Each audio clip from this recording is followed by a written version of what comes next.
Hello दोस्तों, कैसे हैं आप सब। तो अब डायरेक्ट मैं मुद्दा का ही बात करूंगा। तो अभी हमारे पवन भैया का जो सॉन्ग है स्त्री टू का सॉन्ग में जो पवन भैया हमारे गाए थे, आई नहीं, वो कोई विदेश की लड़की है जो अपने वॉइस पे ये सॉन्ग को गाई है। आप लोग देख सकते हो स्क्रीन पर।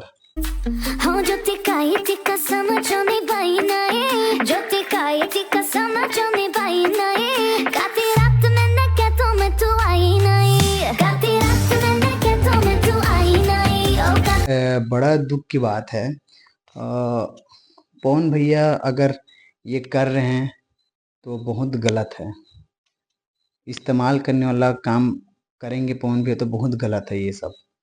और अभी ये क्या है, सुनने में आया है ज्योति भाभी और पवन भैया का मतलब तलाक होने वाला है। सुना हूँ, पर ऊपर सुना हूँ, अब पता नहीं सही है या गलत।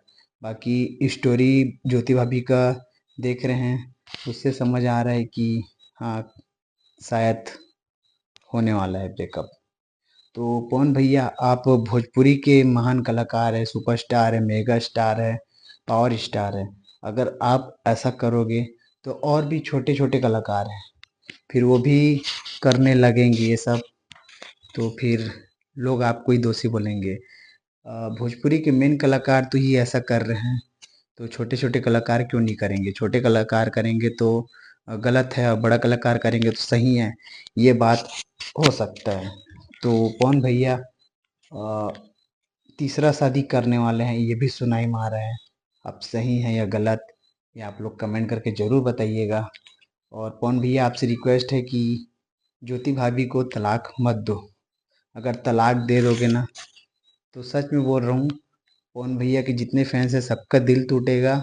और आप ज्योति भाभी को इस्तेमाल किए हैं ऐसा सोचेंगे। चुनाव के टाइम ज्योति भाभी आपके लिए उतरी थी मैदान पे, अब आंचल फैला के वोट मांग रही थी सबसे। और आप ऐसे ही करोगे उनके साथ तो ये गलत है पवन भैया। तो आपसे रिक्वेस्ट है, आप ऐसा मत करना। और वीडियो अच्छा लगे तो लाइक कमेंट शेयर सब्सक्राइब जरूर करिएगा। और कमेंट में ज़रूर बताना कि सही है या गलत।